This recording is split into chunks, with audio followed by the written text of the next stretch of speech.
पहला अध्याय अर्जुन विषाद योग। भगवान श्री कृष्ण ने अर्जुन को निमित्त बनाकर समस्त विश्व को गीता के रूप में जो महान उपदेश दिया है, यह अध्याय उसकी प्रस्तावना रूप है। उसमें दोनों पक्ष के प्रमुख योद्धाओं के नाम गिनाने के बाद मुख्य रूप से अर्जुन को कुटुंब नाश की आशंका से उत्पन्न हुए मोहजनित विषाद का वर्णन है। धृतराष्ट्र बोले, हे संजय, धर्मभूमि कुरुक्षेत्र में एकत्रित युद्ध की इच्छा वाले मेरे पांडु के पुत्रों ने क्या किया? संजय बोले, उस समय राजा दुर्योधन ने व्यूहरचना युक्त पांडवों की सेना को देखकर और द्रोणाचार्य के पास जाकर यह वचन कहा, हे आचार्य, आपके बुद्धिमान शिष्य द्रुपद पुत्र धृष्टद्युम्न के द्वारा व्यूहाकार खड़ी की हुई पांडुपुत्रों की इस बड़ी भारी सेना को देखिए। इस सेना में बड़े बड़े धनुषों वाले तथा युद्ध में भीम और अर्जुन के समान शूरवीर सात्यकी और विराट तथा महारथी राजा द्रुपद, धृष्टकेतु और चेकितान तथा बलवान काशीराज, पुरुजित, कुंतीभोज और मनुष्यों में श्रेष्ठ शैब्य, पराक्रमी, युद्धामन्यु तथा बलवान, उत्तमौजा, सुभद्रापुत्र अभिमन्यु और द्रौपदी के 5 पुत्र, ये सभी महारथी हैं। हे ब्राह्मण श्रेष्ठ, अपने पक्ष में भी जो प्रधान हैं, उनको आप समझ लीजिए। आपकी जानकारी के लिए मेरी सेना के जो सेनापति हैं, उनको बतलाता हूं।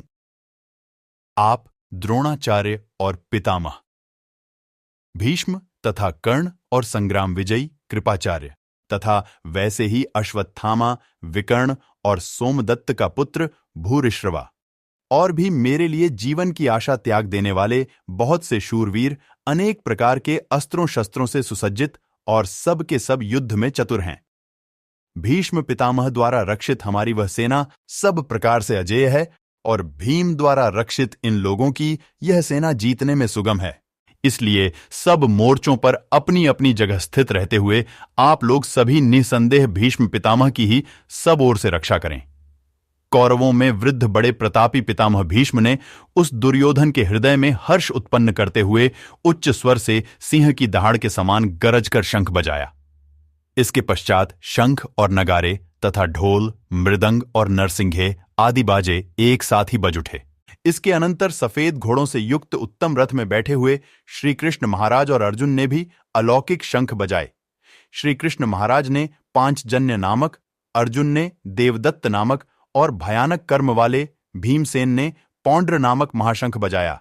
कुंती पुत्र राजा युधिष्ठिर ने अनंत विजय नामक और नकुल तथा सहदेव ने सुघोष और मणिपुष्पक नामक शंख बजाए। श्रेष्ठ धनुष वाले काशीराज और महारथी शिखंडी और धृष्टद्युम्न तथा राजा विराट और अजेय सात्यकी, राजा द्रुपद और द्रौपदी के 5 पुत्र और बड़ी भुजा वाले सुभद्रा पुत्र अभिमन्यु, इन सभी ने, हे राजन, सब ओर से अलग अलग शंख बजाए और उस भयानक शब्द ने आकाश और पृथ्वी को भी गुंजाते हुए धार्तराष्ट्रों के अर्थात आपके पक्ष वालों के हृदय विदीर्ण कर दिए। हे राजन, इसके बाद कपिध्वज अर्जुन ने मोर्चा बांधकर डटे हैं धृतराष्ट्र संबंधियों को देखकर उस शस्त्र चलाने की तैयारी के समय धनुष उठाकर ऋषिकेश श्री कृष्ण महाराज से यह वचन कहा, हे अच्युत, मेरे रथ को दोनों सेनाओं के बीच में खड़ा कीजिए, और जब तक कि मैं युद्ध क्षेत्र में डटे हुए युद्ध के अभिलाषी इन विपक्षी योद्धाओं को भली प्रकार देख न लूं कि इस युद्धरूप व्यापार में मुझे किन किन के साथ युद्ध करना योग्य है, तब तक उसे खड़ा रखिए। दुर्बुद्धि दुर्योधन का युद्ध में हित चाहने वाले जो ये राजा लोग इस सेना में आए हैं, इन युद्ध करने वालों को मैं देखूंगा। संजय बोले, हे धृतराष्ट्र, अर्जुन द्वारा इस प्रकार कहे हुए महाराज श्री कृष्णचंद्र ने दोनों सेनाओं के बीच में भीष्म और द्रोणाचार्य के सामने तथा संपूर्ण राजाओं के सामने उत्तम रथ को खड़ा करके इस प्रकार कहा कि हे पार्थ, युद्ध के लिए जुटे हुए इन कौरवों को देख। इसके बाद प्रथापुत्र अर्जुन ने उन दोनों सेनाओं में स्थित ताऊ चाचों को, दादों परदादों को, गुरुओं को, मामाओं को, भाइयों को, पुत्रों को, पौत्रों को तथा मित्रों को, ससुरों को और सुहृदों को भी देखा। उन उपस्थित संपूर्ण बंधुओं को देखकर वे कुंती पुत्र अर्जुन अत्यंत करुणा से युक्त होकर शोक करते हुए यह वचन बोले। अर्जुन बोले, हे कृष्ण, युद्ध क्षेत्र में डटे हुए युद्ध के अभिलाषी इस स्वजन समुदाय को देखकर मेरे अंग शिथिल हुए जा रहे हैं और मुख सूखा जा रहा है तथा मेरे शरीर में कंप और रोमांच हो रहा है। हाथ से गांडीव धनुष गिर रहा है और त्वचा भी बहुत जल रही है तथा मेरा मन भ्रमित हो रहा है, इसलिए मैं खड़ा रहने को भी समर्थ नहीं हूं। हे केशव, मैं लक्षणों को भी विपरीत देख रहा हूं तथा युद्ध में स्वजन समुदाय को मारकर कल्याण भी नहीं देखता। हे कृष्ण, मैं न तो विजय चाहता हूं और न राज्य तथा सुखों को ही। हे गोविंद, हमें ऐसे राज्य से क्या प्रयोजन है अथवा ऐसे भोगों से और जीवन से भी क्या लाभ है।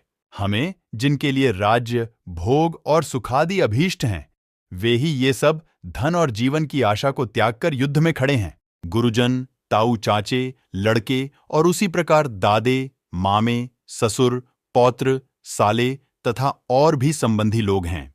हे मधुसूदन, मुझे मारने पर भी अथवा तीनों लोकों के राज्य के लिए भी मैं इन सबको मारना नहीं चाहता। फिर पृथ्वी के लिए तो कहना ही क्या। हे जनार्दन, धृतराष्ट्र के पुत्रों को मारकर हमें क्या प्रसन्नता होगी। इन आतताइयों को मारकर तो हमें पाप ही लगेगा।